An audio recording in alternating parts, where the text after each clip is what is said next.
Osionigad, Jackie will hotly daudon Tosco tatli iowa de tiada, Ale Gor Gineloi. Hello everyone, my name is Jackie Eagle. I am 22 years old and from Gore, Oklahoma. Sort of the biggest catalyst in my life was my grandpa. He was a full-blood, and I'd always heard stories about him when I was younger, but by the time I was old enough to learn about our people, his Alzheimer's was too severe to teach me. But I remember one time when I was young, right after I'd kind of learned how to say Osio Tohiju, I walked up to him while he was sitting in his chair, and at this point he didn't really talk a lot, but I looked over at him and I said, "Pa, Osio Tohiju." And he looked me straight in the face and understood exactly what I was saying. And that kind of sparked something in me that gave me the passion to learn about who I was. Because he wasn't able to teach me, I wanted to be able to learn so that I could teach my nieces and nephews and my children and grandchildren. Jackie Eagle attends Dartmouth College, but is taking a sabbatical to reconnect with her people and culture. Door is Studi. So I'll start putting a sign on the door that says Studi. For now, Jackie works at Gore High School and helps teach Cherokee to the students and helps them with their Challenge Bowl duties. Osio Tohiju. Osio Tohiju. And that's how you can greet everybody you see. You're saying, "Hello, how are you?" She also helps the JOM program by teaching cultural classes, basket weaving, and other cultural art forms. I was not raised traditionally, but my grandpa was a pretty big influence in my life.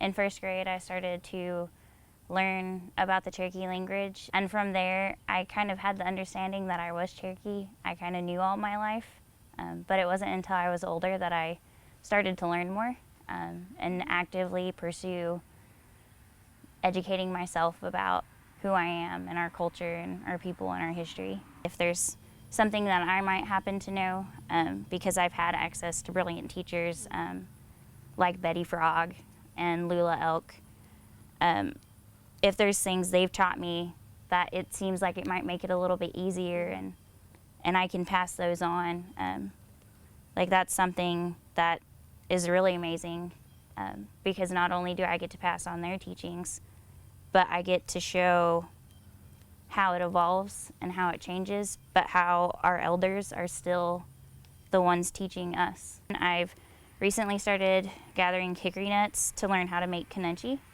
I haven't made it before, but I've always wanted to. She also loves storytelling and learning new, old stories that have been passed down. When I'm trying to explain something, especially if it's something traditional or cultural, I usually go into the story that explains it and talk about it that way, because I was always taught that stories were a gift. They were a teaching.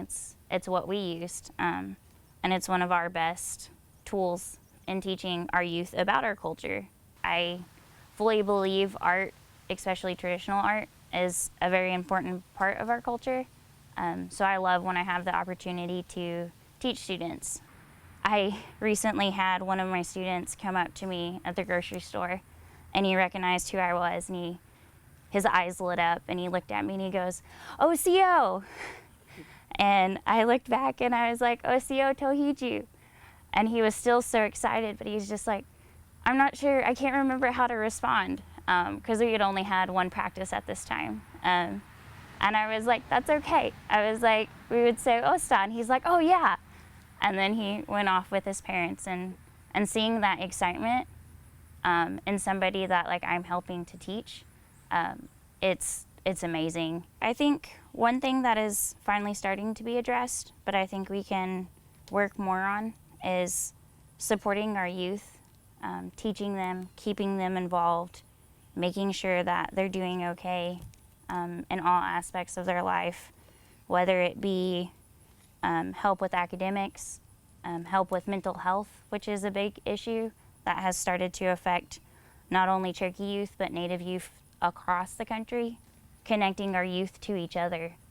So knowing that they're not alone and that there are people here for them, there are people there that are their own age that are going through a lot of the same things.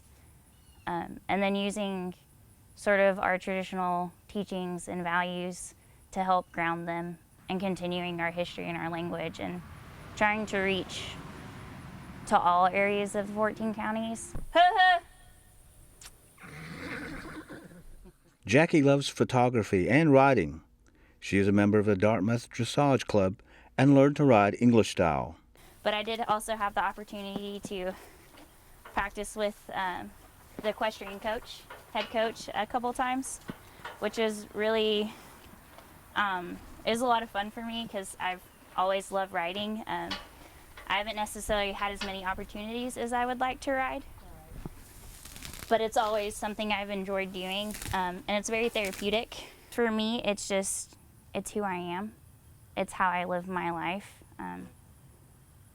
To be Cherokee, it's who I want to be. The values and the culture and the teaching, it's something that I try to make a part of my everyday life and how I am continually trying to learn more so that I can help our tribe one day, whether it's through higher education or through cultural means. Jackie plans on going back to Dartmouth in March to continue her studies and hopes to become a doctor. I really want to work with Cherokee people, either here or in North Carolina, maybe both. I would love to have the opportunity to work with both, as well as working with Indigenous people across the world so that we can kind of see what works for Native people in other areas and then find what we can do and how we can maybe learn things of how to work with the government to improve our situation with healthcare, as well as like being a Native person who understands the culture, understands the language, and try to help minimize that cultural gap that is in a lot of places of medicine, because a lot of people don't understand why we do the things we do or ask the questions that we ask.